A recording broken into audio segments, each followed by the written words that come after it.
Today I'm going to talk about a super rare watch that was made by Patek Philippe and owned by the last emperor of China. So Philippe's auction house has their hands on a very rare Patek Philippe called the Reference 96 Quantième Luna, and it was owned by the last emperor of China, Aishin Jiro Puyi.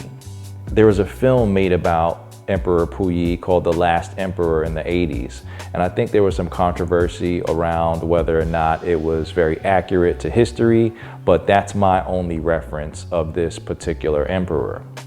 Emperor Puyi ascended to the throne at the tender age of 2 years old in 1908 until he was forced to abdicate the throne by the Japanese in 1912. Then there was some 20 years later that the Japanese reinstalled him as a puppet to control him from afar. And it was during that period that he got his hands on this Patek Philippe reference, even though it's not known exactly when or how he got his hands on the watch. The Reference 96 was said to be revolutionary in watch design and was created in 1929 by Victorine Piguet. And the Bauhaus-inspired Calatrava case was designed by Antoine Gerlach. The watch features a moon phase complication and a triple-day calendar, which at the time was unheard of.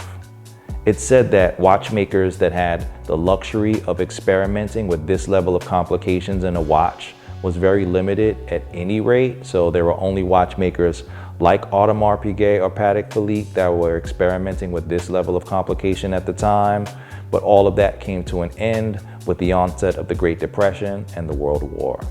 There are only 8 of these watches that are accounted for in the world, one of which is at the Patek Philippe Museum in Geneva.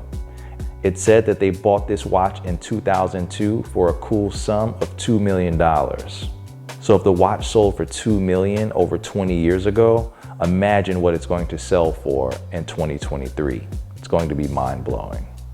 Not only will Philips have this watch on sale, they'll also have watercolor paintings by Emperor Puyi, a fan, as well as an old leather-bound book by Confucius.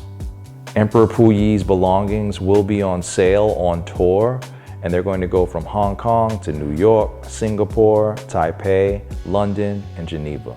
The history and provenance of this watch is insane, but I think even if I had the money and could afford to buy this sort of watch, I probably wouldn't get it, only because there are new Patek Philippe watches that are incredible that I'd much rather have my hands on. What do you think about this watch?